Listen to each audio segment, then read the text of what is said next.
kwanza mimi niruhusu nikuombe radhi ili niwasimamishe makatibu wakuu walioko hapa kati yetu hivi leo. Mheshimiwa Ann Wang'ombe, katibu wa jinsia na usawa, wapungie wageni wa heshima na wananchi mkono. Mheshimiwa katibu wa afya Mudhoni Mary, asante sana.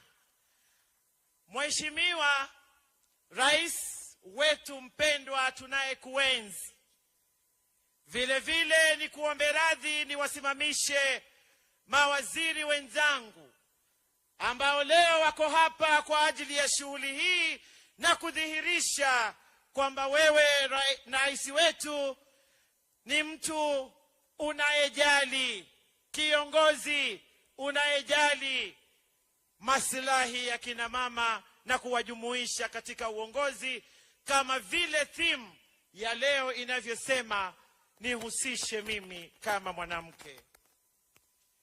Nataka kuanza na mkuje mbele tafadhali.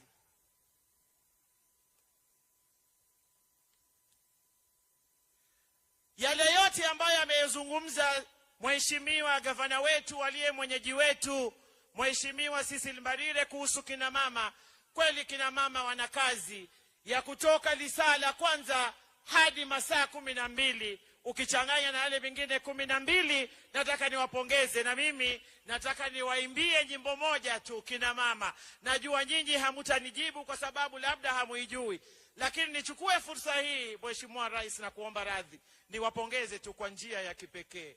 Shangwe, shangwe na vigelegele, tumpongeze mama, hakuna aliye kama mama. Hongera mama, hongera. Nataka niwache kipopolipo hichi kwa dadangu ambaye ni waziri wa masuala ya afya katika taifa letu la Kenya, Bi Susan Nakumicha. Musikie sauti yake pia kama mama. Asante sana. Kwanza mimi nataka kushukuru Mheshimiwa Rais kwa kunipa fursa kama mama kufanya kazi ya afya. Kina mama wa Embu oye! Mpo? Mimi niko na swali. Mtoto akiwa mgonjwa, nani umpeleka hospitali? Mama. Sawa kabisa. Mzee akiwa mgonjwa, nani umpeleka hospitali? Si mama. Na je, mama akiwa mgonjwa, nani anampeleka hospitali? Si ni mama mwenyewe? Asanteni sana kina mama. Hilo ni thibitisho Rais ya kwamba hao wa mama ndiyo madaktari wa ukweli. Na Rais, ningependa kuwaeleza wa mama wa Embu. Gavana ameuliza ya kwamba linda mama iendelee. Na nataka kusema hivi, linda mama ilikuwa inakulipia wewe wakati wewe ni mjamzito na ukishajifungua kwa mwezi mmoja tu. Sasa hii wakati mwingine mote, nani anakulinda? Si unahitaji pia afya. Sasa ile sheria tumeleta mpya, bima ya afya mpya, hailindi mama peke yake, inalinda mama, inalinda mwanafunzi wa shule, inalinda mzee wa nyumba, na inalinda jamii yote. Na Rais amekuwa mzuri sana kwetu. Amesema wamama msichoke na mambo ya afya. Ile bima ambayo mlikuwa mnalipa shilingi 500, sasa ameshukisha ni shilingi 300. Na Rais tena amekuwa mzuri sana. Amesema wale watu ambao wanaketi kwa red carpet walipe 2.75%, ishughulikie afya yenu nyinyi wote. Na Rais pia amekuwa mzuri sana. Ametupatia fund ambayo ukipatikana uko na diabetes, uko na hypertension, wewe ni kuenda tu na serikali inakushughulikia. Na mimi kama mama wa afya number 1 nitahakikisha hiyo pesa yote inatumika vizuri na nyinyi wote mnapata bima ya afya. Asanteni sana na Mungu akawabariki. Asante sana waziri wa afya. Sasa nimlete waziri wa wafanyikazi na nyingine Kiswahili sasa inaitwa nini? Jinsia ya kijamii. Mheshimiwa Florence Bore. Asante sana Rais. Wanaoembu hamjambo? Asante sana.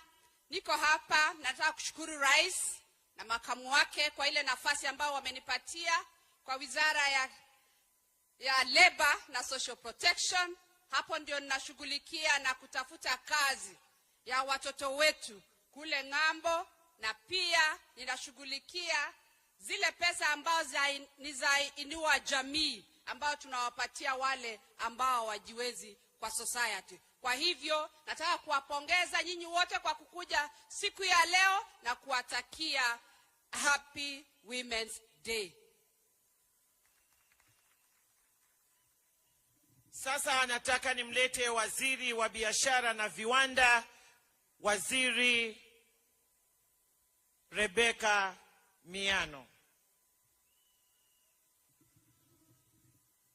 Asante sana waziri. Kwangu siku ya leo ni siku ya kusherehekea vile rais wetu ametuonyesha heshima kama wamama wa nchi hii.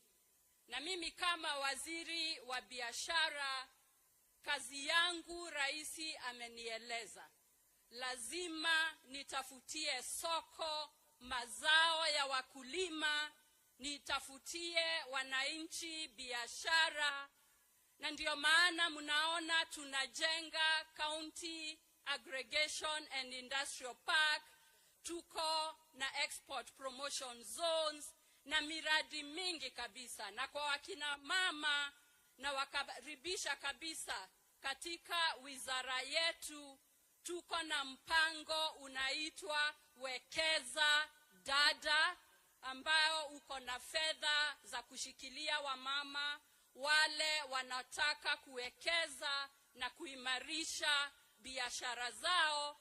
Na leo ni siku ya kuambia rais hadharani, sisi kwa ile nafasi umetupatia, tutajitolea, tutafanya bidii maradufu ili tuweze kuhakikisha ya kwamba ile ndoto yako, that vision that you carry, we will fulfill. Asanteni sana na Mungu awabariki. Sasa nataka nimlete waziri wa mazingira, misitu, ukabilianaji wa tabia nchi na mali asili. Asante sana Your Excellency, Rais wa nchi yetu ya Kenya na viongozi wote. Kina mama wa Embu County, hamjambo? Bwana Yesu asifiwe. Mimi nataka kuwashukuru kwanza. Wakati wa kampeni mimi nilikuja hapa na mkatupatia karinda. Ninawashukuru sana na ninawaomba mumshikilie mpaka mwisho. Jambo la pili, Mheshimiwa Rais, mimi nataka kukushukuru. Wamama wa Embu, mimi ni mama mdogo kutoka jamii ya Kimasai kule Narok. Na wakati huu ambao tunaongea maneno ya 2/3 gender rule, na tumeona rais uko mstari wa mbele kuhakikisha jambo hili litatimika. Siku ya leo mimi nikiwa waziri wa kwanza kutoka jamii ya kifugaji kule Narok, kutoka kijiji kidogo, kwa sababu ya uongozi wako rais, yule mama wa hapa Embu hata ambaye anatoka kwa kile kijiji kidogo atapata tumaini leo ya kwamba yule msichana wake mdogo anamfunza kwa jasho ya kuuza mogoka ama kitu kingine kile wanalima hapa Embu, anaweza kupata nafasi ya uongozi katika nchi hii. Na tunakushukuru Rais, na tunataka kuambia kina mama wa nchi ya Kenya ya kwamba tuko na tumaini ya kuwa kwa nafasi ya uongozi, kwa sababu rais wetu na Mheshimiwa Aisha hapa, wabunge wetu wamesema watatusaidia katika 2/3 iweze kutimika. Si tunaona tumaini kina mama? Bwana Yesu awabariki. Asanteni sana. Asante sana Mheshimiwa Soipan. Kina mama mupo? Kina mama mupo? Mimi nataka nichukue nafasi hii nimshukuru sana Mheshimiwa Rais pamoja na naibu wake, hasa sana katika siku hii ya leo ambayo ni siku ya kuwaenzi na kuwasherehekea kina mama duniani. Wametuonesha mfano mzuri sana. Labda nyinyi hamujaona, lakini sisi ambao tumekaa katika jukwaa hili, nataka niwape habari kamili kwamba waliowakalia nyuma yao hivi leo sio wale wamevaa masuti. Leo walioko nyuma, walinzi walinda usalama, ni kina mama pale nyuma. Kwa hivyo nataka tuwapigie makofi, shangwe na vigelegele. Pia kina mama kazi hiyo twaiweza, na mkitupa nafasi kama walivyopewa, wanadhihirisha kwamba leo rais yusalama na naibu wake yusalama mikononi kwa kina mama.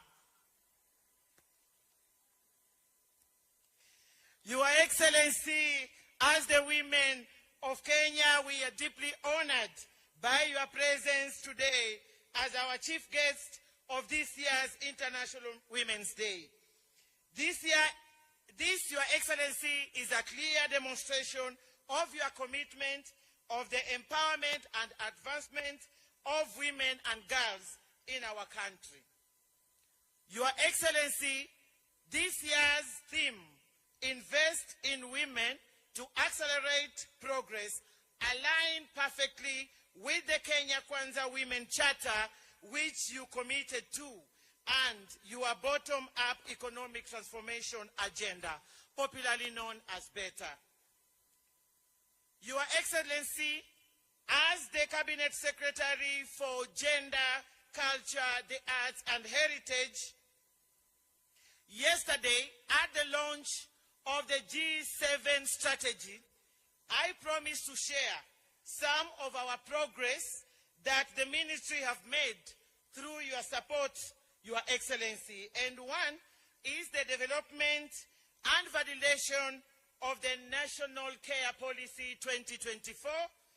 Two, the development of the Women Economic Empowerment Policy 2024. This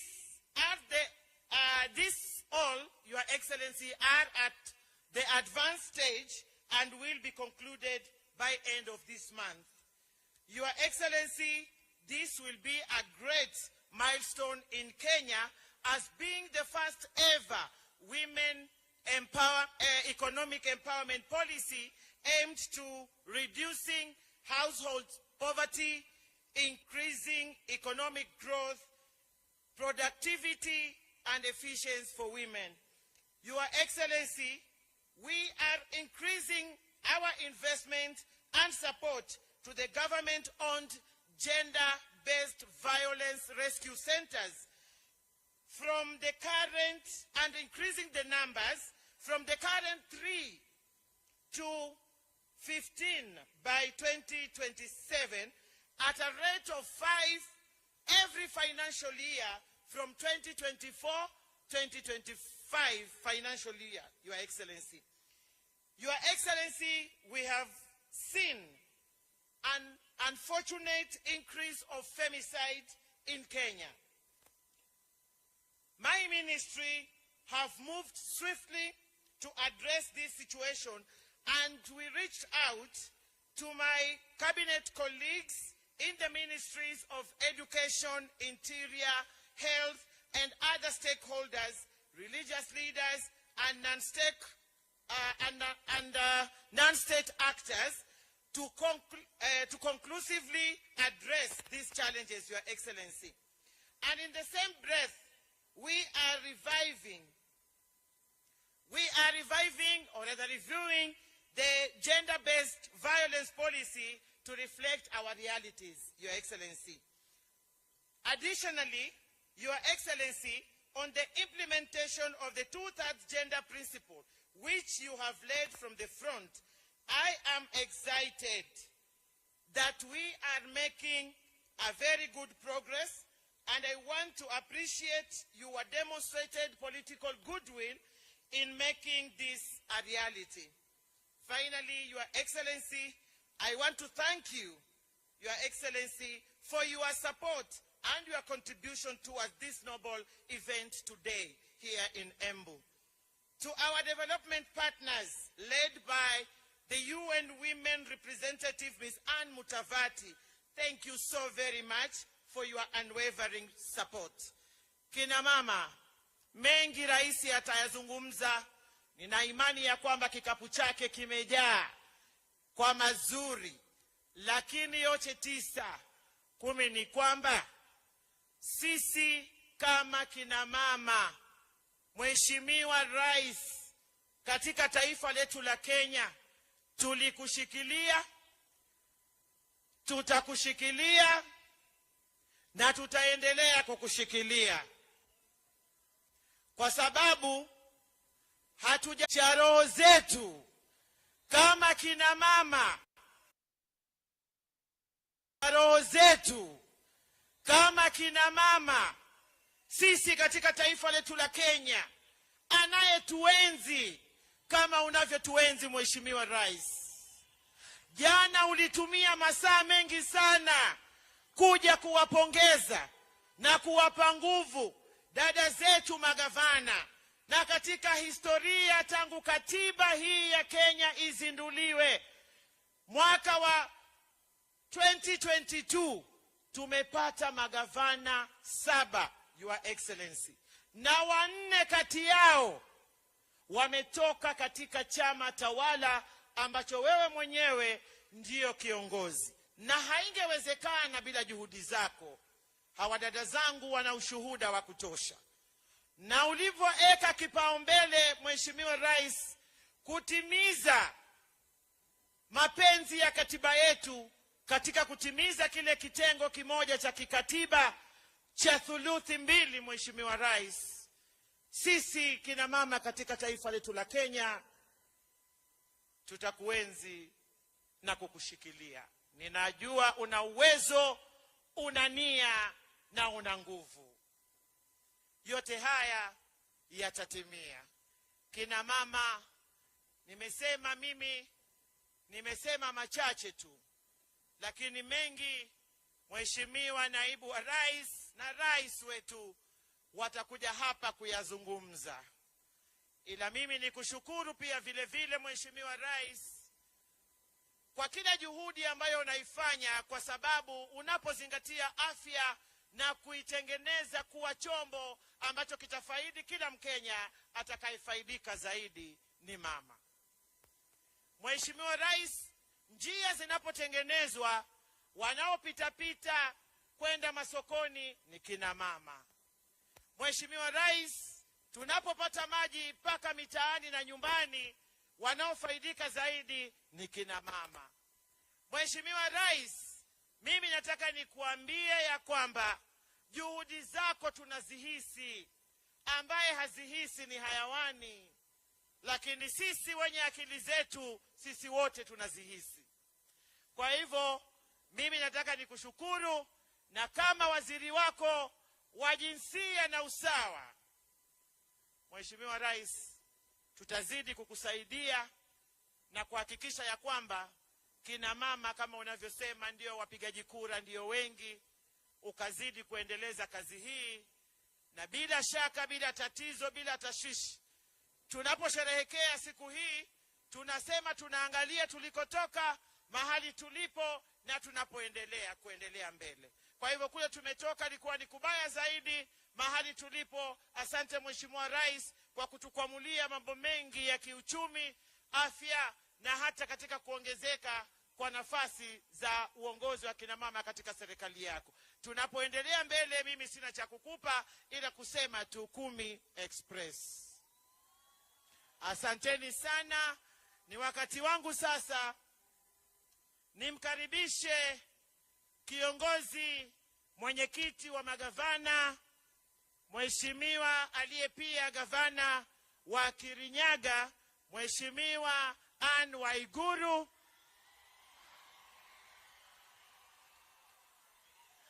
Na pia vile vile amevaa kofia nyingine ya kiongozi wa G7. Asante sana Mheshimiwa Anne Waiguru.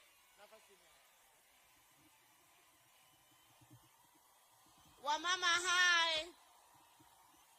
Wamama mko. God is good. Together nyenanjara, God is good. And all the time. Your Excellency, the President of the Republic of Kenya, Daktari William Samoei Ruto, Your Excellency, the Deputy President of the Republic of Kenya, Your Excellency Rigathi Gachagua, Waziri wa Gender Dadangu Aisha Jumwa, the Governor of Embu County, Governor Cecily Mbarire, sometimes we call her Cecilia, my fellow colleague governors, leaders who are present, members of parliament, members of Senate, county assemblies, all protocols observed. Before I say one word, Your Excellency, ningependa kwa heshima niombe niwatambue magavana wenzangu, na ningependa kuwaomba waje hapa mbele ili tuwajitambulishe. Kina dada magavana ni wasaba tu. There are only 7. We call ourselves the G7. Tafadhali wakaribisheni kwa shangwe na vigelegele.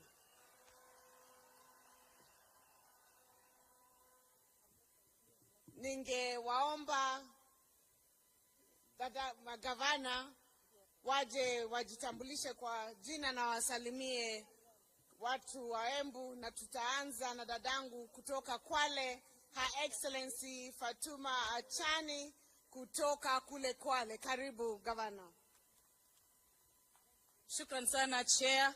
Your Excellency the President of Republic of Kenya, Deputy President, all protocol observed. Kina mama hoye! Mimi yangu tu ni kumshukuru Rais wa Jamhuri ya Kenya kwa kutushika mkono sisi kina mama. Na pia nikiwa mama gavana, nikiwa mwanamke, kwa niaba ya Wakenya, kina mama wa Kenya wote, na pia kwa niaba ya kina mama ndani ya chama cha UDA, Mheshimiwa Rais, tunakushukuru sana kwa kumpatia chair wetu Madam Ses Mbarire kuwa chair wa UDA. Asante sana watu wa Embu, muendelee kushikilia. Cecily Mbarire anafanya kazi nzuri. Shukrani sana. Asante sana gavana wa Kwale. Na sasa ningependa kumkaribisha gavana jirani wa kutoka kaunti ya Meru, Gavana Kawera Mwangaza. Kaende. Kaende.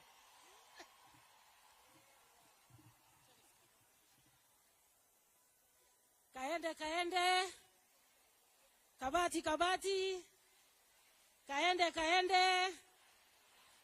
Kabati. Mheshimiwa Rais, napenda kukupongeza sana na kukushukuru pamoja na naibu wako na viongozi wote. Mugeni kaere. Mimi kutoka Meru na waletea salamu za kutoka kule kwa kina mama wa Meru, na spidi yetu ya Meru kama mnavyosikia ni 1000 kilometers per hour, ambayo ni ya kukanyanga mwisho kabisa. Kabati, kaende. na ile inatusaidia sana ni ile pesa ambayo rais ametupatia kama kina mama. Ametupatia pesa nyingi kutoka national government na tunaweza kupeleka maendeleo yetu mbele vizuri.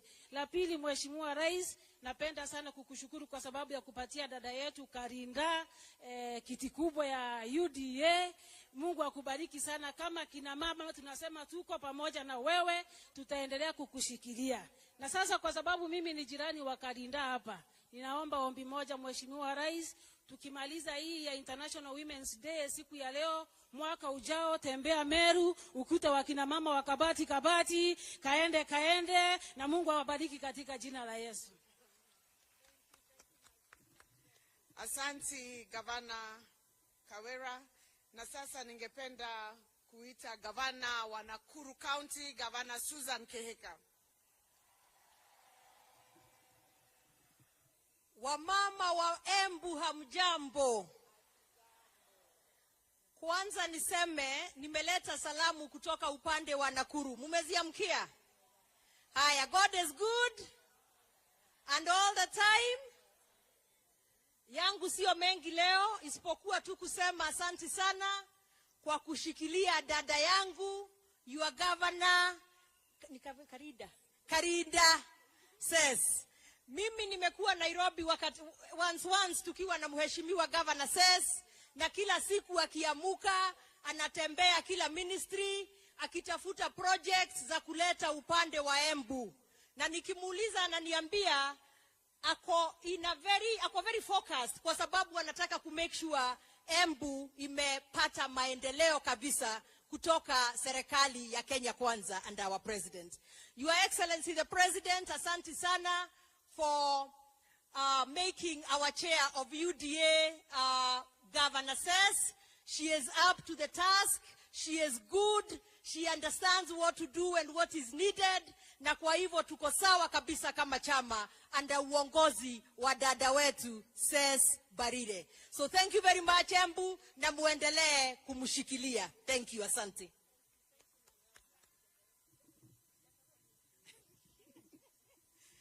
Thank you, Governor Susan. And now I'd like to invite another neighbor for Embu, Governor of Machakos, Her Excellency Wavinya Ndeti. Ando maitu maembu mwaseo. Mwaseo inge. Mwa ini museo. Na mabinda onde. Na kwau. Teatanu. Asante sana, His Excellency the President of the Republic of Kenya, Dr. Samoei Ruto, Deputy President, all protocols observed. Sisi tuko hapa leo tusherekee siku ya kina mama. Na tukisherekea siku ya kina mama leo, ningependa kuchukua nafasi nimshukuru Mheshimiwa Rais. Jana ulituhakikishia ya kwamba the 2/3 gender rule itaimplementiwa. That is one thing we want to thank you for. Hii kitu tumepigana nayo miaka mingi kama kina mama, tuweze kupata nafasi, but now going to the level ya kuimplement hiyo, sisi tumeshukuru sana. Watu wetu wa Embu, mimi nataka kuwashukuru sana kwa kumchagua dada yetu Cecil Mbarire. Yeye ni jirani yangu hapa. Na huyu mama anajua shida za kina mama. Mumesikia ameongea vile mama anafanya kutoka asubuhi mpaka asubuhi lengine. Yeye ni mama anawaelewa. Na ninawaambia muendelee na kumshika mkono na atawafanyia kazi. Na sisi kama kina mama tumeamua kufanya kazi. Empowerment ya mama ni kitu ya muhimu sana. Lazima tuangalie kuempower kina mama katika siasa, kuempower kina mama katika biashara, kuempower kina mama katika masomo. Na tukifanya hayo yote, Kenya yetu itakuwa mzuri. Kwa hivyo, mimi sina mengi ya kusema. Ndugu zangu, Mwenyezi Mungu awabariki, na let us continue being good neighbors. Asanteni sana, Mwenyezi Mungu awabariki.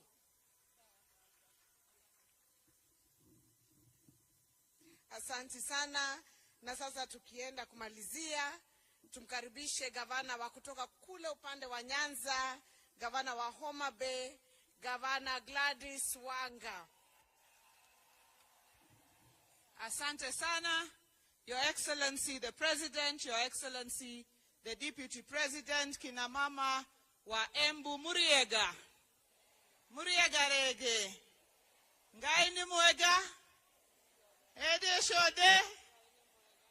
Asante sana na tumefurahia sana kufika hapa siku ya leo kuadhimisha siku ya kina mama duniani. Na sisi tumekuja kusimama na gavana mwenzetu, gavana wa hapa Embu, Gavana Cecily Mbarire, Gavana Karenda, na ameniambia kavinda ni gaka. Na kama si sasa, na nyinyi mko na bahati sana kwa huyu gavana wenu. Jamani, mko na gavana wa bidii. You have a brilliant governor. You have a hard-working governor. You have a super governor. Hata sisi tunajaribu, lakini hatuwezi mfikia huyu Karinda. Ile mbio anakimbia na Embu, mimi nimemuuliza Governor Ses, kama kwa mwaka moja unamaliza kazi yote, sasa hii miaka 9 inabaki, utakuwa unafanya kazi gani? Sasa huyu gavana wenu ni gavana wa bidii. Na mimi ingawaje tuko mirengo tofauti ya siasa, ile shida inapata mama hapa Embu ni sawa na ile shida inapata mama kule Homa Bay. Ndio maana tumekuja pamoja, tushikane chini ya uongozi wa huyu gavana wetu, Gavana Anne Waiguru. Ndio anatushikilia kwa sababu yeye sasa anaenda kumalizia, na yeye anatuguide, anatuonyesha fuata hapa, na tunamuombea akimaliza aendelee kuendelea. Asanteni sana na Mungu awabariki, na asante sana Mheshimiwa Rais kwa kutushikilia kama kina mama.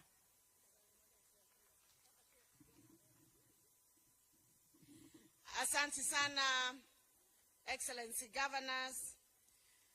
Your Excellency, mine is very brief.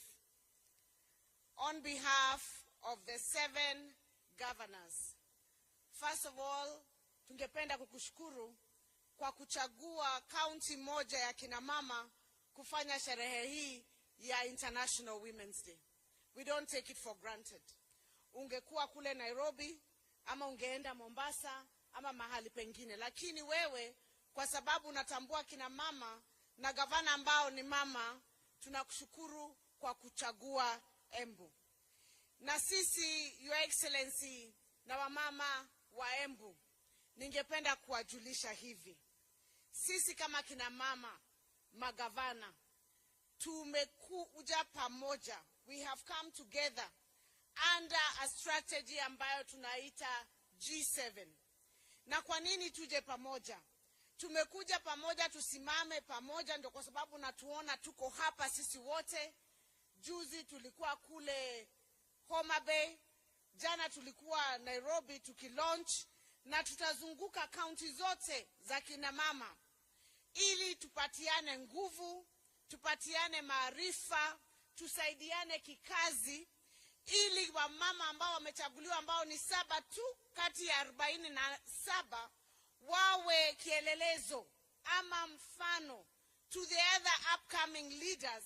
Ndio wale ambao wanachaguana kule mashinani kama nyinyi kina mama, mtambue ya kwamba kina mama wanaweza kazi, na tuweze kuongeza idadi ya magavana kukija mwaka wa 2027.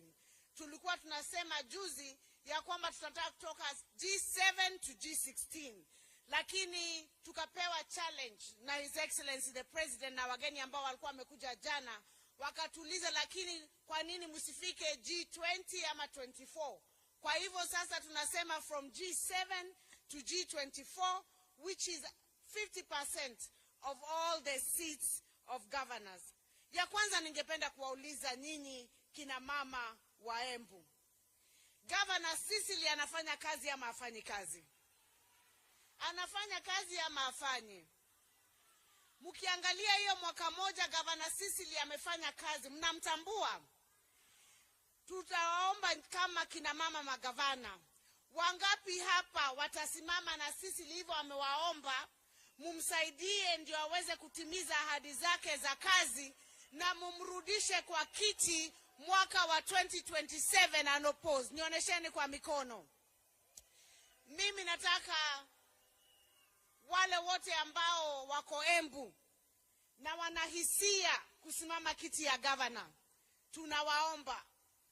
tunawaomba masaa haya huku Embu ni ya mama. Masaa ni ya nani? Masaa ni ya mama. Mshikilie governor wa Embu afanye term yake, afanye term 2 kama vile mimi ambavyo namaliza kule Kirinyaga. Tuende tukiongeza idadi ya viongozi kwa sababu ya kitu inaitwa inclusion and equality.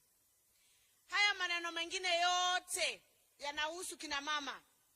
Maneno ya maji, ya agriculture, ukulima, ya biashara, kujenga soko. Sitaki kurudia vile Gavana Cecilia amesema, kwa sababu hapo ndipo tupo. Na sitaki kuchukua muda sana kwa sababu mnaelewa. Hiyo mambo ndio tumeweka kwa strategy ya G7. Na tunatafuta support ndio governors hawa waweze pia kushika wanawake wengine mkono. Wale ambao wanataka kusimama viti zingine za magavana na za ma-MP na za ma-MCA, ndio tutoke upande wa nomination sana. Tuwe tunachagua mama idadi not less than 30%. Na Your Excellency, tukushukuru. Nikushukuru kwa sababu ya your commitment on the 2/3 gender rule. Governor Aisha ameongea hayo na sitarudia. Kule kwetu Kirinyaga tulifunga pombe na watu wakakuwa deregistered na tukafanya process ingine ya kufungua. Na ninaona pia huku Embu inaendelea. Sisi kama kina mama kule Kirinyaga tunasema baa zilikuwa zinafungwa, wanaume pia wanapeana heshima nyumbani, wanakuja mapema. Kwa sababu baa zilikuwa zimefanya nini? Zimefungwa. Na sisi tunasema pia kina mama kule kwetu tunasema pia hao pia wanapeana heshima yao. Ndio wazee watoke kwa baa waingie wapi? Nyumbani. Sisi tunaomba hii program ambayo tunaweka, tukuwe na program holistic ambayo si ya kufunga tu kama vile tumefunga. Tukuwe na alternative ways of entertainment, ways of getting our young people involved, ways of empowerment. Ndio watu wakitoka upande huu wawe na mahali ya kuenda upande huu kama sports. Na tunajua tukishirikiana kama G7 kutakuwa na mpangilio ambayo itakuwa inaleta empowerment huku mashinani. Your Excellency, unaweza kuwa haujui, lakini jana kwa sababu Kirinyaga ni jirani ya Embu, tulikuwa naongea na watu wa Kirinyaga, wakaniambia hiyo maneno yote ya bei ya mifugo, kwa sababu ukiangalia hawa wamama, Your Excellency, hawa ni wakulima. Wengi wao ni wanabiashara, si ndio? Na wote wanategemea ukulima wao. Ningeomba tu kitu moja very urgent ambayo ningeomba serikali yako iangalie. Bei ya kahawa imeanza kwenda juu. Bei ya majani kidogo. Lakini bei ya makadamia ilikuwa imepanda ikafika 120 sasa juzi imeshuka chini ikafika 30 shillings. Your Excellency, kama ungeangalia hiyo, kwa sababu macadamia is one of our main exports. Zile zinakuwa zinasaidia kina mama sana. Wengine hawawezi kuwa wanaelewa sana, lakini ile pesa inakuja kila siku. Ungeambia watu wako waangalie hiyo maneno ya bei, kwa sababu the drastic drop in 1 week was quite shocking na it can be devastating to many of our farmers. Your Excellency, na kina mama, Governor Cecilia amesema tunafanya kazi kutoka asubuhi mpaka saa ngapi? Mpaka saa ngapi? Mpaka saa ngapi? Mpaka asubuhi ile ingine, si ndio? Na sisi tunasema kama kina mama, kwa sababu hiyo kufanya kazi ni sisi wote. Haitengui kama wewe ni mama wa mashinani, ama wewe ni mama wa G7, ama wewe ni mama wa MCA, ama wewe ni mama wa MP. Sisi wote tuko na hizo shughuli. Asubuhi tunaanza na home na kuweka watoto watayarishe waende shule. Lunch lunch lazima, hata tukiwa kazini unapigiwa simu kama hakuna chakula ama nini hakiko, wewe ndio kwenda kushughulika. Watu wakiwa wagonjwa, kama ni watoto ama mzee, ni sisi kina mama, si ndio? Sisi tunasema tumekubali kama kina mama. Tumekubali kazi kazi ya saa 2 kazi ya saa 7 kazi ya saa 10 kazi ya saa 2 ya usiku ni nini? Na hata kazi ya saa 6 usiku pia ni. Sisi tumekubali. Bora sisi tupewe nafasi yetu kama kina mama katika uongozi, kwa sababu sisi kama kina mama tunaweza. Tunaweza, hatuwezi? Kina mama mnaweza, hamwezi? Kina mama wamesema wanaweza, na Mheshimiwa Rais na kushukuru kwa kutushikilia. Mungu awabariki, awatende wema, na tunatarajia Your Excellency ukitoka hapa angalia kaunti nyingine ya G7, ukue huko ndio next stop. God bless you. God bless the women of Kenya, and happy International Women's Day.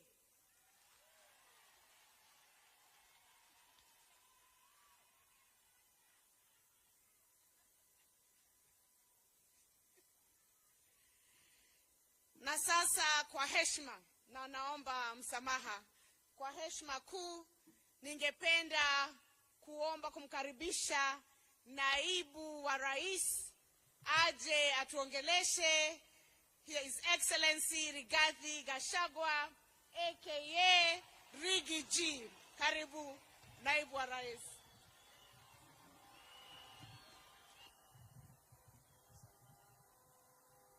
Asante sana gavana wetu, Mheshimiwa Rais wa Jamhuri ya Kenya, kiongozi wetu Daktari William Samoei Ruto, magavana wetu, mawaziri, akina mama, kwa siku hii ya kimataifa ya wamama.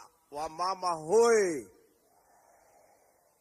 Atumia itu muriega, muriaro, Ngai nĩ mwega, na hĩndĩ ciothe. Ngai iria iciarĩra Mwathani agocwo. Wamama, happy new year. Happy International Women's Day. Hapo msitasita kidogo, Kiingereza ni kali lakini ni sawa. Mimi Mheshimiwa Rais nafurahi sana kufika na wewe hapa kwa hii sherehe ya maana sana kwa mama wetu. Rais wetu, hawa wa mama ndio Kenya. Hawa ndio wenye uchumi wa Kenya. Hawa ndio wenye elimu ya Kenya. Hawa kina mama ndio wanasongesha taifa yetu mbele. Na Mheshimiwa Rais, sisi tukitembea, ukifika kwa shule siku ya Parents Day, 90% wa mama wako pale. Ukifika kanisani, kuanzia pale kwa kwaya, kwa ashas, wale wenye kuchukua matoleo, wale wanaaminika ni wamama. Ukifika kwa matanga, ile kamati ya kushughulikia, treasurer ni mama. Ukifika kwa kupanga harusi, treasurer ni mama. Mtu wa kuaminika Kenya hii ambaye hawezi kuchukua kitu ya mtu mwingine ni mama.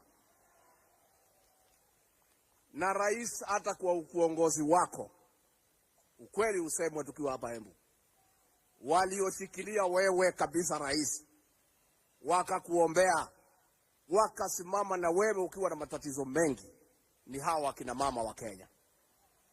Na sisi akina mama tunawatambua, tunawaenzi. Na mimi nataka kuomba akina mama muendelee. Na sisi kama viongozi, kama wanaume, kazi yetu ni kushikilia wamama. Kwa sababu hiyo ndio kazi yetu tumepewa na Mwenyezi Mungu. Kazi yetu ni kulisha wamama na kuwachunga. Na tukishindwa wanajilisha. Sina kuwaga namna hiyo. Hao wamama ni waajabu, Your Excellency. Na maboma yetu, ile maboma yote imesimama vizuri, ni akina mama wamesimamia. Na hata wale hawajapata yule wanaelewana kukaa na yeye, pia wanasimamisha boma. Na wanasomesha watoto. Na kwa hivyo sisi tukifika hapa na rais tunasema hongera, pongezi ya kina mama. Sisi na rais tunamtambua na ni jukumu letu kumsaidia. Na vile gavana amesema, rais wetu, sana sana mambo ya maji tujaribu kusaidia wamama, kwa sababu hao wamama wakiwa na maji alafu wakuwe na kitu kwa mfuko hata hawazeeki. Mama ni kibeti na maji kati huo mwina kidogo huko na mkuraga. Unajua rais, hawa kina mama ni waajabu. Hawa wakiwa wamekaa vizuri, na ndio rais vile umepanga hawa kina mama waeke kitu kwa mfuko.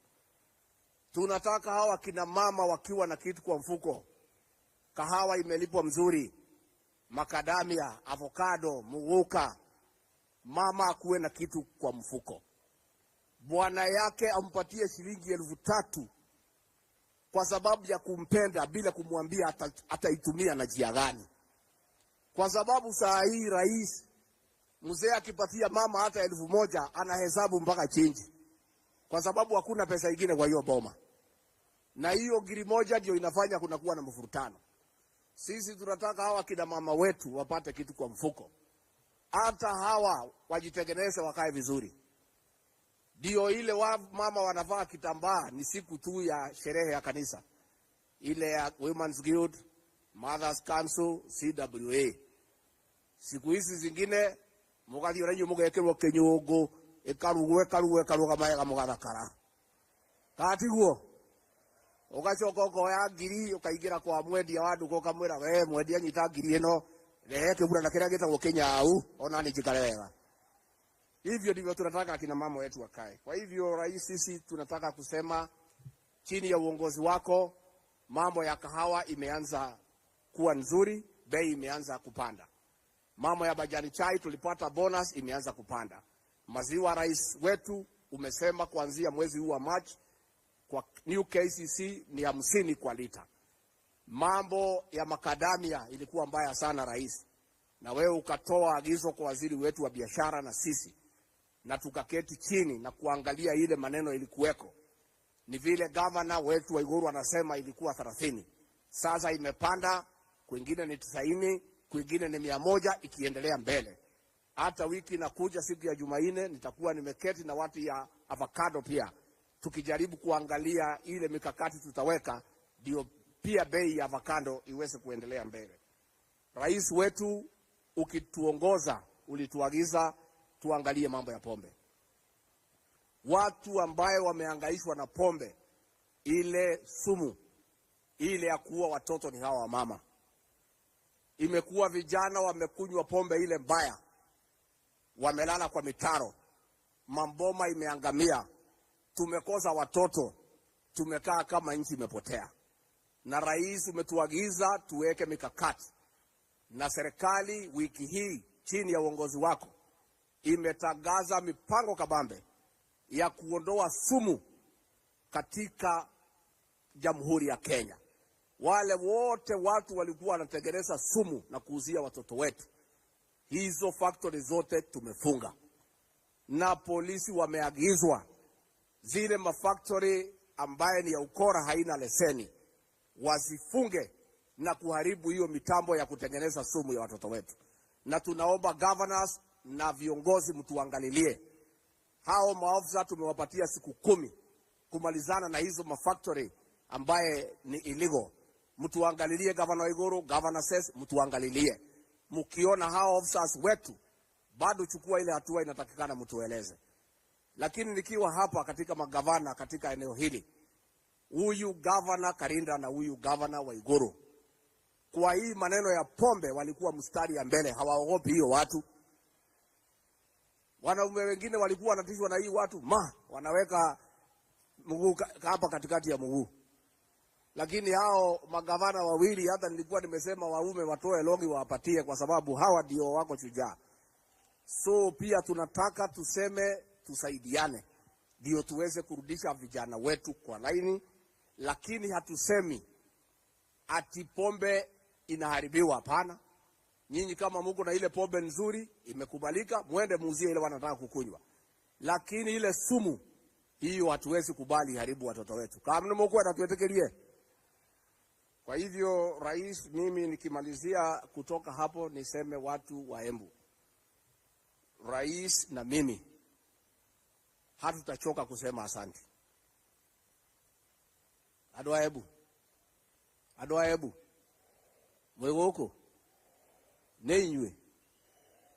Niye na muthurio tutikano gani kuga thengio. Ni mwatu wekire wega ma. Na twari uhoro wa ma tutiari handu hega. Tani ndari handu haceke muno.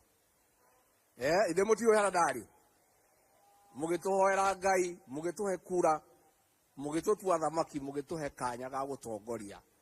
Tutikanoga ni gucokia ngatho. Andu a Embu, handu hakwa na muthamaki uyu witu William Ruto, kuma ngoro yakwa thiini, amukirai ngatho ciakwa. Pia niseme asante kwa huyu Karinda na hao viongozi wote mlitupatia kwa UDA. Mulitafuta viongozi ambaye wanaelewa kazi ambayo walipewa. Na huyu Karinda, Your Excellency, mimi nimpongeze.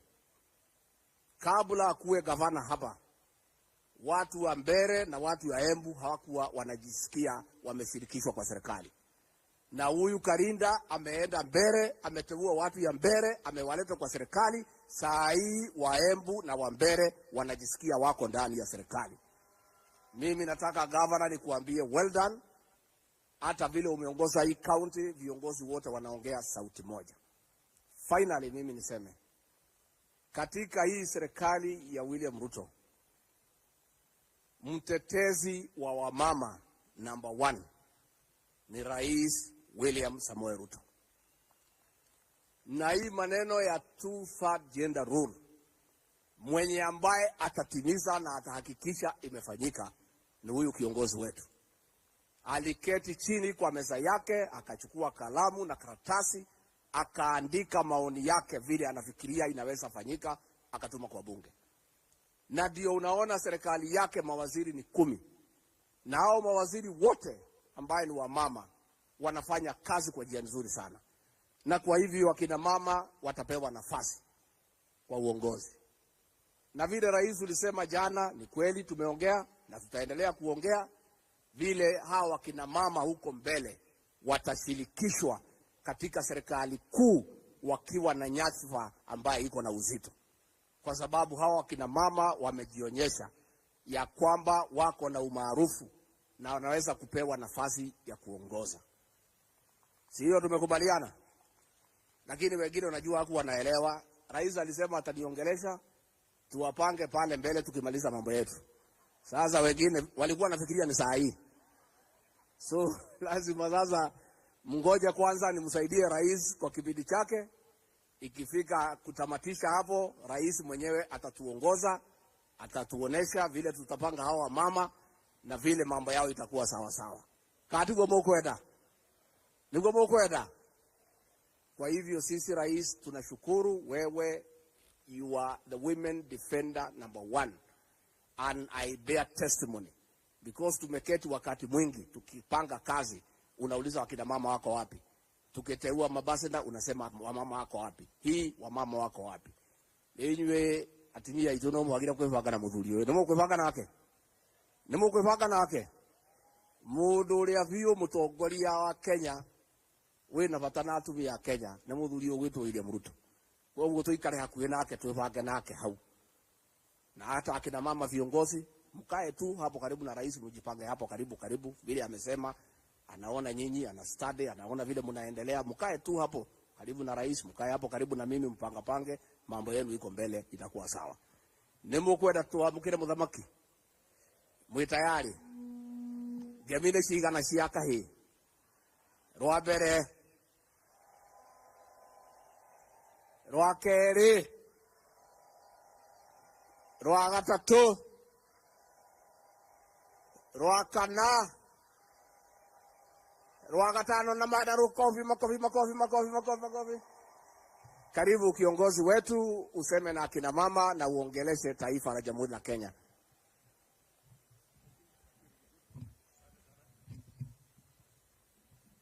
Asante sana. sana Bwana Deputy President. Tafadhali tunaweza kuketi chini. Asante sana. Mheshimiwa Naibu wa Rais, waheshimiwa mawaziri mlio hapa, waheshimiwa magavana, wabunge wa bunge la kitaifa na bunge la kaunti, ndugu wananchi wa Embu, hamjambo.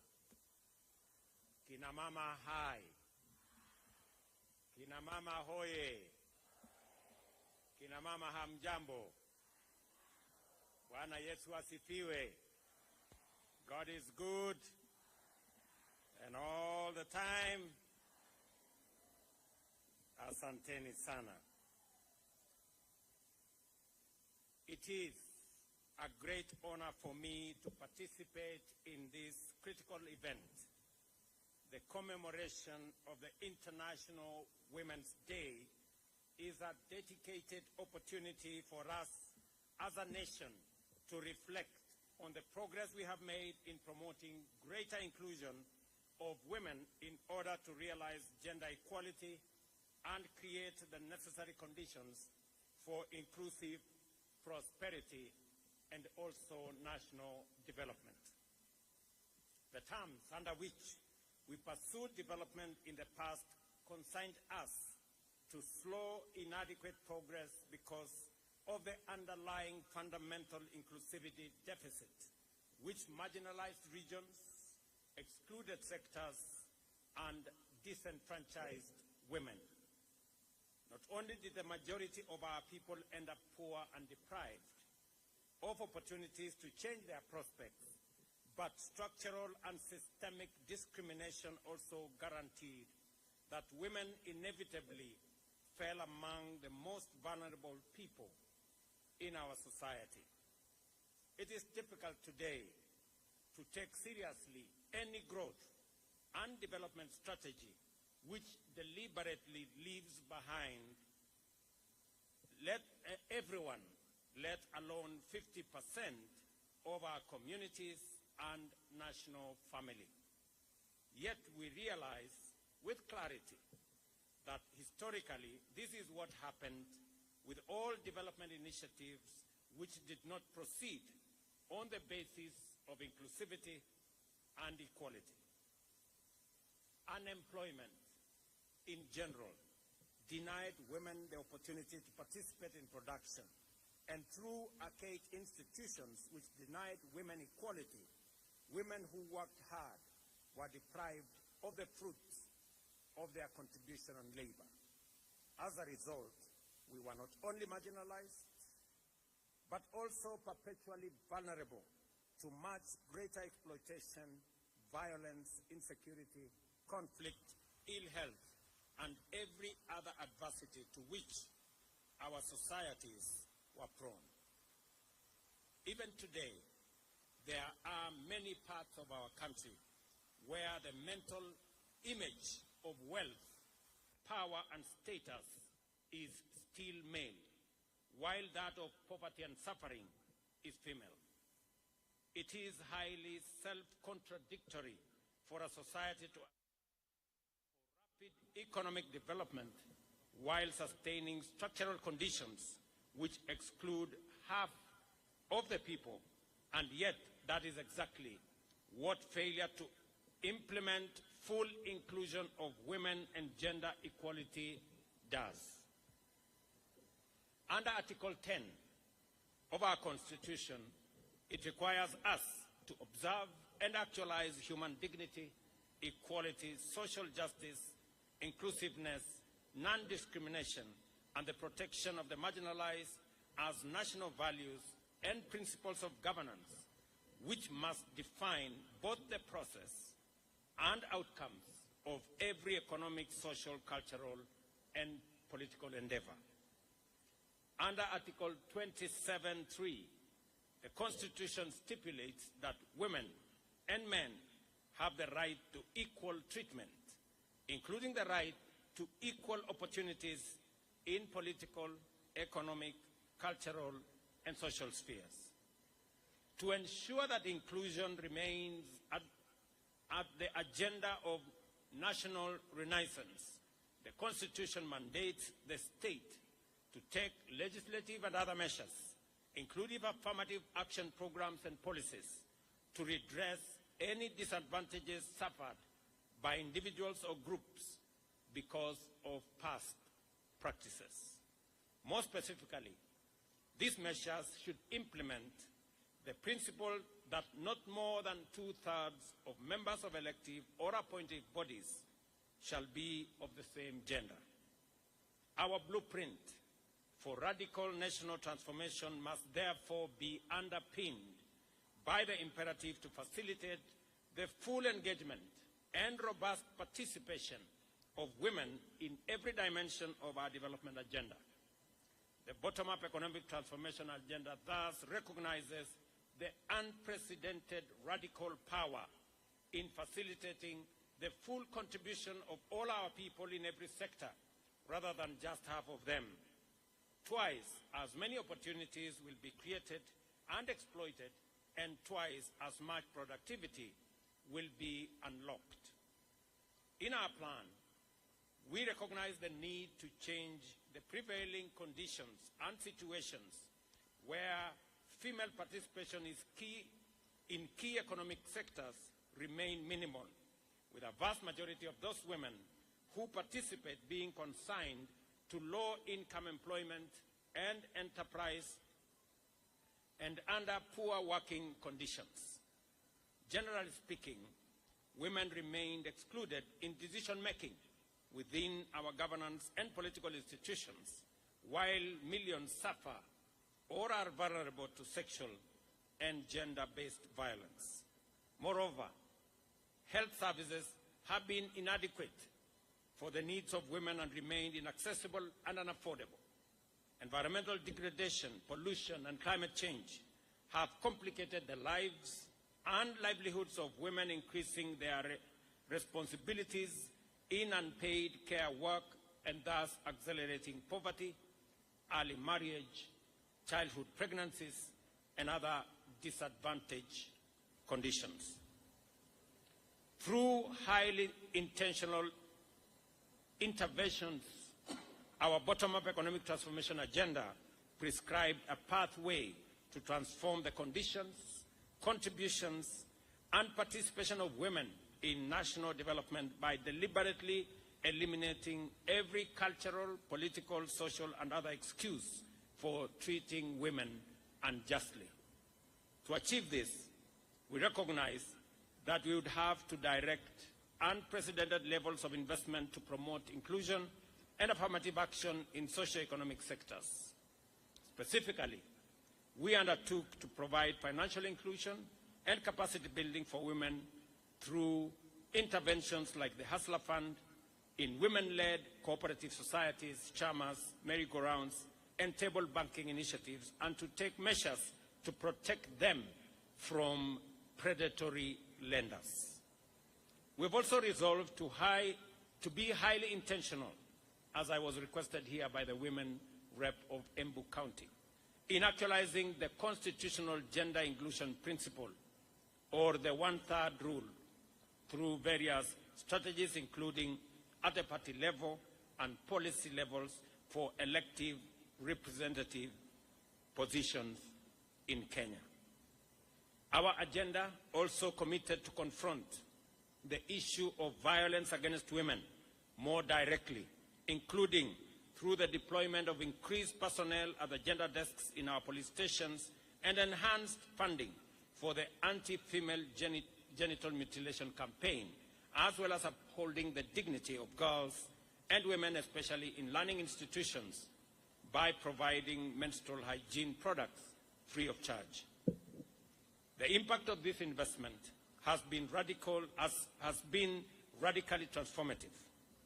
As I explained yesterday, during the launch of the G7 caucus strategy, women have remained consistent in the uptake of various financial inclusion funds.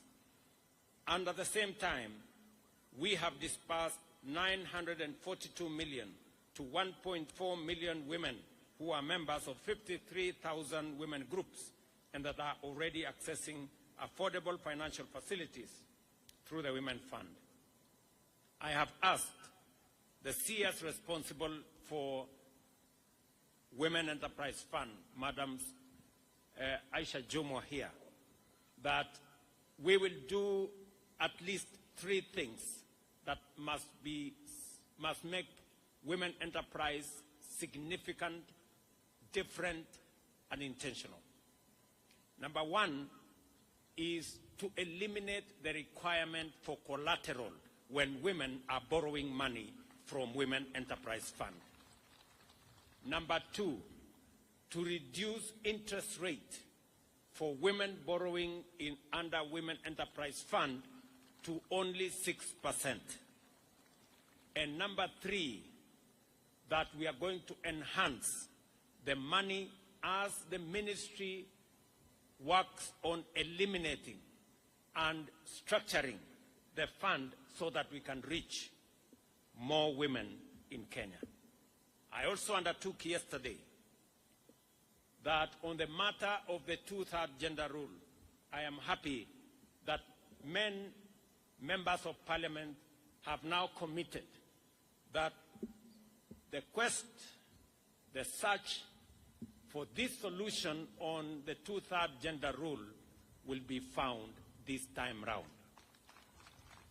Kwa hivyo nataka wamama wajue, vile tumesema, katiba ya Kenya inasema ya kwamba wamama wapatiwe nafasi sawa na wanaume katika uongozi wa taifa letu la Kenya. Na sababu hiyo tumekuwa tukijaribu kubadilisha katiba ndio kina mama wapate nafasi yao katika uongozi wa taifa letu la Kenya. Nataka niwaambie kina mama ya kwamba niliandika taarifa kwa bunge letu la Kenya kuwashawishi ya kwamba hii changamoto tumekuwa nayo, mambo ya katiba ambayo tulipitisha ya kuwapatia kina mama nafasi yao ya uongozi katika Kenya. Jameni, safari hii tuungane sote, kina mama pamoja na wanaume, kubadilisha sheria yetu ndio kina mama wapate nafasi yao ya uongozi katika taifa letu la Kenya. Mimi nataka niwatangazie wakina mama ya kwamba leo baadaye nitapokea taarifa kamili kutoka NADCO, na moja wapo ya sehemu muhimu zaidi katika hiyo taarifa ni mambo ya 2/3 gender rule, na tumeamua kama serikali na kama chama kuhakikisha kwamba bunge letu kupitia kwa parliamentary group and all the other structures that we have, ya kwamba tutapitisha jambo hilo na kina mama watachukua nafasi yao ya uongozi katika taifa letu la Kenya. Vile vile nataka niwatangazie kina mama hapa kwamba leo asubuhi, kwa sababu ya heshima ya kina mama wa taifa letu la Kenya, leo asubuhi nimewapatia kina mama 10 kuwa mabalozi wetu katika nchi mbalimbali ya dunia, na vile vile kuwapatia kina mama wengine 6 deputy ambassadors kama pia heshima ya siku hii ya International Women's Day. And I am saying this as part of the celebration of this International Women's Day in Embu. This morning, I have appointed 10 more women as ambassadors in different parts of the world, and another 6 deputy ambassadors in recognition of the contribution of women to the leadership of our nation. Vile vile, ningependa kuambia kina mama hawa, kina mama viongozi, imesemekana pale nyuma kwamba ile kazi mwanaume anaweza kufanya, mama anaweza kufanya zaidi. What men can do, women can do better. Na mimi ni shahidi kwa sababu baraza letu la mawaziri kwa ile kazi ya muhimu 5 ambayo tumeweka katika manifesto yetu, kina mama hawa wanaongoza katika nafasi 4 ya manifesto yetu. Mimi nataka niwaulize kina mama, kwa sababu niko hapa Embu leo. Nilikuja kuanzisha mpango ya housing hapa Embu, na nitarudi hapa. Nishakubaliana na viongozi wa Embu ya kwamba nitarudi hapa kabla ya mwisho wa mwezi huu. Nitakuwa hapa Embu tena, kwa sababu ile kazi ya housing ambayo nataka kina mama waelewe ni nini tunafanya ili kuwapa kina mama wa taifa letu la Kenya nafasi sawa ya kujisimamia, kujiendeleza na pia kuchangia katika kuendesha taifa letu la Kenya. Ya kwanza ni mambo ya housing. Program ya housing inaongozwa na mama waziri anaitwa Alice Wahome. Na kufikia sasa tayari tuko na sehemu ama nyumba ambayo tunajenga Kenya, nyumba 1,100, na tuko na vijana wanaofanya kazi katika program ya housing. Vijana zaidi ya 1,150 wanafanya kazi katika sehemu ama mpango wa housing, kwa sababu tunaelewa ya kwamba mtoto akikosa ajira, mwenye anapata matatizo ni mama nyumbani. Mzee akikosa kazi, mama anazumbuka, kwa sababu kisirani yote ya kukosa kazi inaelekezwa kwa kina mama. Kwa hivyo mpango yetu ya kuhakikisha ya kwamba tuko na nafasi ya ajira katika taifa letu la Kenya ni mojawapo ya mambo ambayo tunafanya ili tuhakikisha ya kwamba tuko na taifa ambayo inaweza kujisimamia. Jambo la pili, program yetu ambayo tunaendesha kwa mambo ya kuhakikisha kwamba tuko na matibabu. Na nataka nimshukuru gavana wenu hapa, kwa sababu mimi na yeye tumeungana katika ile program ya community health promoters. Hapa Embu muko na community health promoters zaidi ya 1,500.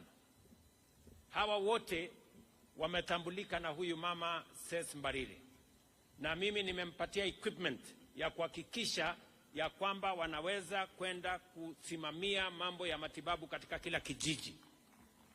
Vile vile mama mwenzake anaitwa Susan Namkumicha, ndiye anasimamia afya katika taifa letu la Kenya. Na nimesikia hapa kina mama wakisema mtoto akiwa mgonjwa, mama ndio daktari. Mzee akiwa mgonjwa, mama ndio daktari. Mama mwenyewe akiwa mgonjwa, pia yeye ni daktari. Na kwa sababu hiyo tunataka kurahisisha kazi ya wamama kushughulikia matibabu katika taifa letu la Kenya. Na ndio sababu hiyo tumesema tunafanya mambo 4 ya muhimu, na ndio tumebadilisha sheria. Tuko na sheria mpya. Ya kwanza ni kuhakikisha ya kwamba matibabu inapatikana katika kila kijiji kupitia kwa community health promoters. Ya pili ni kuhakikisha ya kwamba bima ya afya inapatikana kwa bei ambayo kila mwananchi anaweza kufikia. Wale mlikuwa mnalipia shilingi 500, mmesikia tutapunguza ikuje shilingi 300.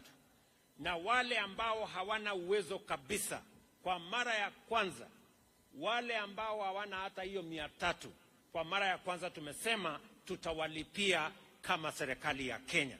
Ndio kila Mkenya aweze kwenda hospitali, atibiwe na aende nyumbani bila ya kuulizwa pesa yeyote. Na ya tatu, tumekubaliana vile vile ya kwamba kwa wale ambao wanapatikana na ugonjwa ile iko na kisirani na kiburi, ile kama ya kansa, ya hypertension, ya diabetes, pia katika hii mpango mpya tumeweka pesa ya kutengeneza chronic illness fund ambayo itasimamia matibabu ya yale magonjwa ambayo yanaleta hasara, yanasababisha watu kuuza ng'ombe, kuuza mali katika kutafuta hali ya matibabu katika taifa letu. Mimi nataka niwaeleze kina mama wetu wa Kenya ya kwamba katika harakati hiyo yote tunataka kuhakikisha kwamba taifa letu hasa kina mama wanapata nafasi ya kutosha ya kusaidiwa, ili majukumu ambayo mumeeleza hapa, nimesikia Cecily amesema majukumu yenu ni mingi. Naanza asubuhi, tayarisha watoto, tayarisha mzee, saa 6 jioni, hata amesema kuna kazi ingine ya saa 6 ya usiku. Sasa hajatueleza hiyo saa ya saa 6 ya usiku ni gani. Na kama ni ile mimi ninajua, nataka niwaambie wazee pia, tafadhali mubadilishe style, ndio wamama wasikuwe na kazi ngumu, si ndio? Wanaelewa vile nimesema. So kwa sababu majukumu yenu ni mengi, mimi nataka tukubaliane vile tutasonga mbele kama taifa. Vile vile kina mama, kama hakuna chakula, mama ndio mwenye kuulizwa. Na ndio sababu hiyo pia katika mpango yetu tumesema kuzalisha chakula itakuwa kazi yetu ya kwanza na ya muhimu. Na mimi nataka niwashukuru wakulima, hasa kina mama, kwa sababu wengi wa wakulima ni kina mama. Mwaka huu kwa mapenzi ya Mungu tumeongeza chakula kwa sababu Mungu ametusaidia mvua, na tumekuwa mpango ya kuhakikisha kwamba mko na mbegu, na tumepunguza pia gharama ya mbolea. Mimi nataka niwaulize kina mama wa Kenya katika ghafla hii ya kwamba tena tumeweka mpango kamili ya kuzalisha chakula Kenya. Ndio kazi yenu ya kulisha familia zenu iwe kazi rahisi. Na ndio sababu hiyo tumeweka mpango kamili. Mwaka huu tutaongeza ile mbolea itapatikana 6,000, vile mnajua tumepunguza, imekuja shilingi 2,500. Na mwaka huu ama mwaka uliopita, kwa mapenzi ya Mungu, mazao yamepatikana kwa wingi na chakula imeanza kupatikana kwa njia ya urahisi. I want to ask farmers, especially our women, because they are the backbone of our agriculture, that this time round we double our efforts. We have made arrangements on how we are going to ensure that our agriculture expands, our productivity expands. We are going to deliver more seed, affordable fertilizer, and support farmers so that we can eliminate the shame of hunger in our country. Nataka vile vile niwaeleze kama kina mama wa taifa letu la Kenya kwamba katika harakati hiyo pia mama mmoja hapa nimemtuma apange ajira ya vijana wa Kenya kule nchi ya nje, na tuko na hiyo mpango. Leo asubuhi nilikuwa na mkutano mkubwa ya kupanga vile ajira itapatikana kwa mitandao, tuhakikisha kwamba digital jobs become a reality. And I want to ask our girls and our women to focus their attention on the opportunities that we have for employment, so that they don't become vulnerable to vices of early pregnancies and also other vices. And I want to commit that the government of Kenya, we are going to mobilize every resource to protect our girls, to protect our mothers, to protect our wives, to protect our women, and to protect our daughters. Tutahakikisha ya kwamba kina mama wa taifa letu la Kenya wasipatikane mahali ambapo kuna watu wanataka kuwatumia kwa njia ambayo sio nzuri. Mimi nataka niwaulize vile vile kwamba kina mama tusaidiane, wazee tusaidiane. And I want to ask the women of Kenya to listen to me. As we believe in you, the women of Kenya must believe in themselves. it begins with women believing in themselves. And we will work, we will do whatever we can to support women. But I must say to the women of Kenya, you must start by believing in yourselves. That way, you can make progress, and together we can make progress. Kwa hivyo, mimi nataka niwashukuru sana kwa nafasi ambayo mmenipatia hapa Embu. Mimi nataka mjue ya kwamba sisi wote, hasa viongozi hawa kina mama walio hapa leo, ambayo tunawaenzi, tunawapenda na tunawatambua, hawa magavana 7 ambao wamepatikana. Mimi nataka niwaulize kina mama, kwa mapenzi ya Mungu tunataka katika awamu inayokuja ya 2027 tupate kina mama magavana 24 waweze kusimamia mambo ya maendeleo katika taifa letu la Kenya, kwa sababu ile kazi kina mama hawa magavana wanafanya imedhihirika wazi kwamba wanaweza kuendesha mambo ya county kwa njia na taratibu inayofaa. Vile vile nimesikia vile gavana wenu wamesema hapa kwa mambo ya upishi ama mambo ya kutafuta vile tunaweza kupunguza mzigo wa kutafuta kuni na kufanya kazi hiyo ingine, mambo ya gas, mambo ya electricity. Mimi nitangaze hapa ya kwamba mwaka huu tumerudisha ile mpango ya last mile connectivity, kupeleka stima kwa manyumba ya wananchi. Mwaka huu katika taifa letu la Kenya tumeweka pesa bilioni 46 kuunganisha stima kwa nyumba 1560. Hapa Embu, we are going to run that program, and it is our intention to connect more households to electricity so that we can make it easier for women to be able to discharge their responsibilities, to have their homes in situations that are proper, and for us to work together as a community. Mimi nikirudi hapa Embu, nimesema mwezi huu tutakuja na mambo yenu ya stima, mambo yenu ya barabara, nimesikia kwa makini, mambo yenu ya maji, mambo yenu ya masoko. Vile mumesikia soko yenu ya hapa Embu town, pale nyuma ilichomeka ikapata matatizo.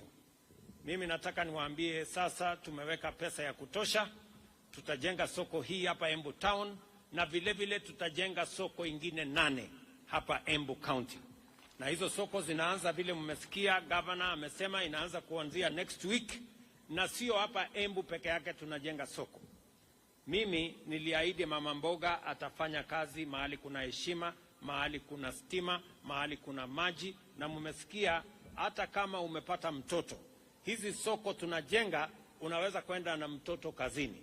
Kutakuwa na mahali mtoto anakaa, wewe ukiendesha na biashara yako. Kwa hivyo tunajenga soko mpya 500 katika taifa letu la Kenya, 8 zikiwa katika Embu County, kwa sababu it is a commitment we made to women, especially traders, especially women in the Republic of Kenya. Kwa hivyo tutashirikiana hivyo. Mimi nataka pia niwaulize kina mama, mkisikia tunaongea housing,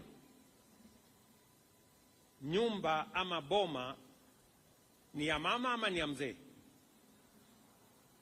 Nyumba ni ya nani? Si ni ya mama? Mkisikia tukisema mambo ya housing, ni kwa sababu tunatambua nyumba ni ya mama. Na katika hii program tuko nayo, tunataka kila mama aweze kununua nyumba. Tumeweka hata nyumba ya shilingi 3,000 kila mwezi, kuhakikisha kwamba hapa mjini inapatikana nyumba mama mboga anaweza kununua, mtu ya bodaboda anaweza kununua. Pale nyuma ilikuwa lazima ukue tajiri, lazima ukue na kazi kubwa ndio uweze kununua nyumba. We are making it possible for every Kenyan, including ordinary women and men working in their small businesses, to be able to own a home, because a home is a very critical component of livelihood and of citizenship, because our constitution mandates us that we must, by constitution, ensure that people live in decent livelihoods. Mimi nataka niwashukuru sana. Let us all promote peaceful coexistence, effective communication, and the rejection of violence as a method of resolving disagreements or pursuing objectives, whatever they may be. We must embrace communication, tolerance, and respect for dignity of every person and do our part as men and women to prevent violence against women. We must live up to the sacred commitment in the preamble of our Constitution to nurture and protect the well-being of the individuals, the family, communities, and of course our nation. For us, at this point in our history as a nation, this must begin with feasible action to protect the dignity, well-being, and security of women, and to invest in their effective inclusion in the economic transformation of our country. Congratulations to all our women in Kenya. Happy International Women's Day, and my very best wishes as we forge into the future together as a people. Asanteni sana, Mungu awabariki na tunawapenda sana. Thank you very much.